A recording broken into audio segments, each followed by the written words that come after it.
ang dami na niyang ginawa sa maghapon, tapos ang ako, meron schedule na naman siya. Sabi ko, pwede naman magpahinga. Sabi ko, hindi naman hindi naman bawal.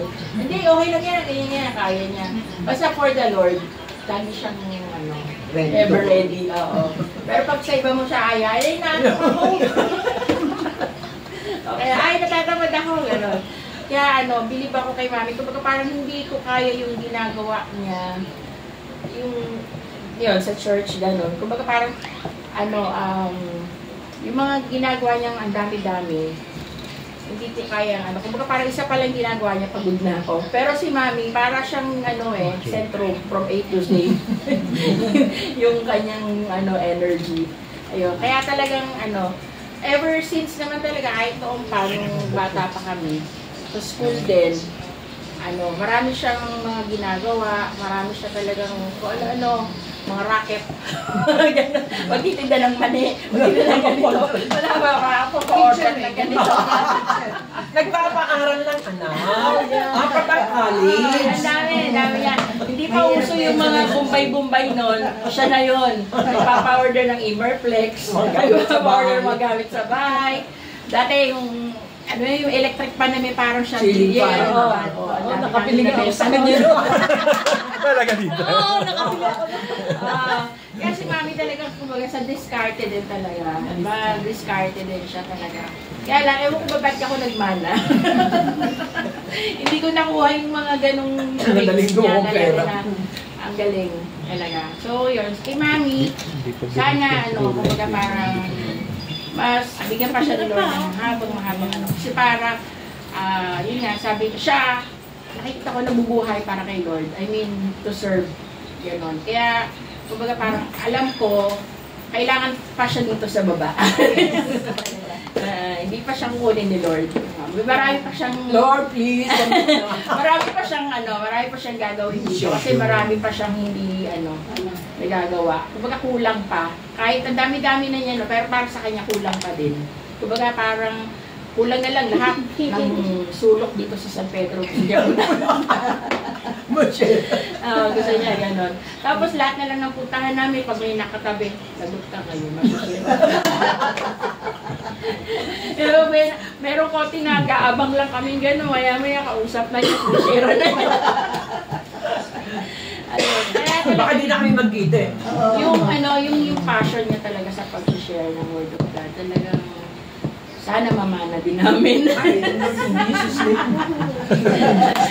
Ayun. Kaya, Mami, happy birthday. Ikaw na, kuya. Akala niya nakaligtas.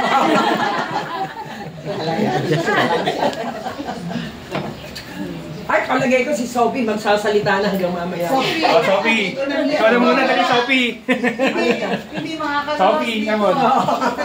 Ang apo! Sophie, halika na, Sophie. Halika, Apo. Apo! Apo, halika dito. Ang dahan mo, ha?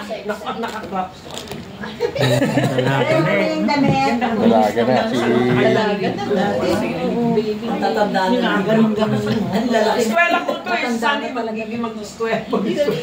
Iya. Hindi na may tatawag. Parang ang tatandaan na namin, lalaki na nila. Oo, Dati. Ang tanda ng tatay. Ang year sa birthday ko. Ilang taon? Laasan mo daw. More years daw sa birthday ko. Sabi ko, ilang taon pa? How many more years pa? 100? Kasi tanda daw niya. Balkisedek. Thank you. See you on Sunday. Teacher na lang sa Sunday. Mag-aral ng assignment, ha? Word of God, ha? Wordless book. Ako na pinakalas. Oo. Happy birthday, Si Mami. Maggie. Nagsalita. Happy birthday, Mami. Happy birthday, Mami. Hindi nakikinig, ano. Praise God sa buhay mo. Thank you, Nak. Lahat ng sinabi nila, consistent, copy-paste. Walang palya, di ba? Bakit nakikopya ka? Bawal lang mga kopya. Hindi inaalaw niya. Amen. Hindi inaalaw ng teacher yung copy-paste. AI na ngayon eh. Say your own words. Say it what in your heart. Para sa kaalaman po ng lahat, kumbaga, siya po yung nagtulak sa akin sa evangelism. Natulak po ako doon. Pero praise God po at hindi po rin po ako ng Panginoon para pagbahagi po ng salita ng Diyos. At matuto po. In-encourage ko rin po kayo na sumama. Para second batch na po. Yun po ang ano po, early will. God's will din po yun. Ngayon pala kami bumalik ko 5 kilo. Nawala eh. Bali second ala na. Sino more prospect mo? Second ka nga, di ba? Sa kalaro sa Australia. Mga tama. Second batch ka ako nung dati.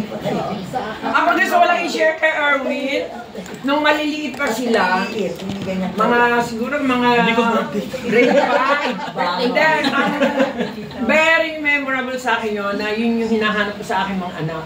Kasi yung mga anak ko nung araw, mahilig silang maggawa ng birthday card. Yun yung na-appreciate ko sa mga bata eh. Kung siguro hindi pa ako nag-retire, siguro napakadami ng aking birthday card. Kasi yung mga bata talagang sanay na sanay talaga sila. Natutuwa ako sa mga anak ko. Kaya ang tawag sa akin ni Erwin Wonder Woman, may drawing ako nagtitindang Imarclex.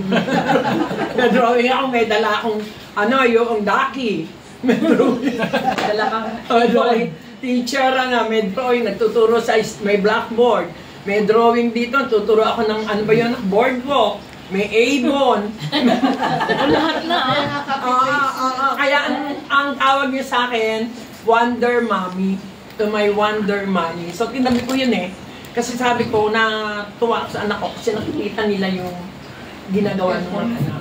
So, aware sila na kung paano ko sila inaano talaga. So yun, kaya yun. Dagdagan naman ako dito.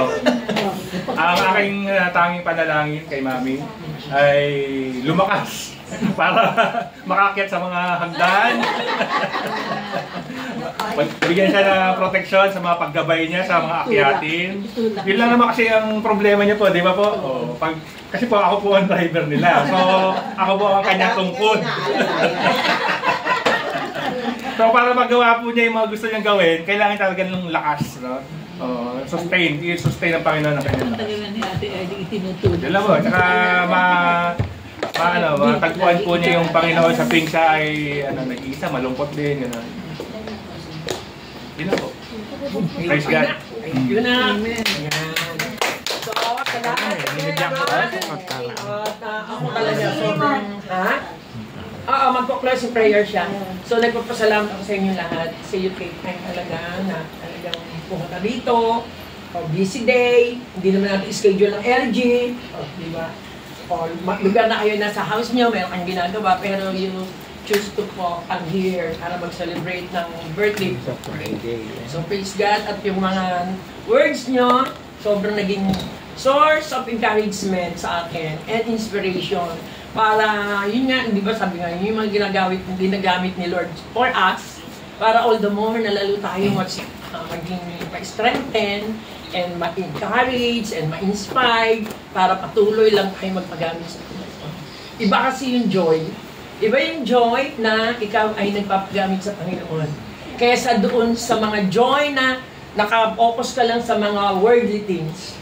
Yung mga secular na bagay, kasama din yun, part din yun, kasi may mga kaibigan ka rin naman na may ganung group. Pero mas talagang for me, mas malakas ako. Sabi nga ng aking anak, pag ayain ako mag-mall, minsan nagtatamad ako eh. Pero pag ang may schedule sa church, ay, kahit mo sa ulo ko mabit, tatayo na ako, Lord. Kasi butong ito ko, gano'n. So, praise God sa Panginoon sa ginagawa niya sa akin.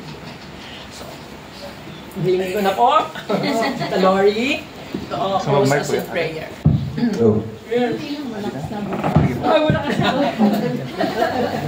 Quiet na lang.